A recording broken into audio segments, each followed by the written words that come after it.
Ja, torej, Šircelj je napovedal, da se bo tudi naslednja vlada trudila postopoma zmanjševati javni dolg in obvladati proračunski primanjkljaj, ki da ga bo treba znova spraviti pod 3% bruto družbenega proizvoda. No, Ostrc pa je dejal, da je njegovo izhodišče zelo preprosto, in sicer, da mora pacient znova postati središče slovenskega zdravstvenega sistema. Napovedal je tudi reorganizacijo nujne medicinske pomoči in pa vzpostavitev helikopterske nujne pomoči.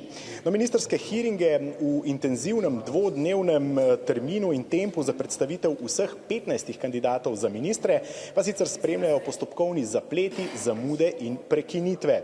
Danes je skupno 8 zaslišanj potekalo v sočasnih terminih po 2 in v razmaku na 3 ure.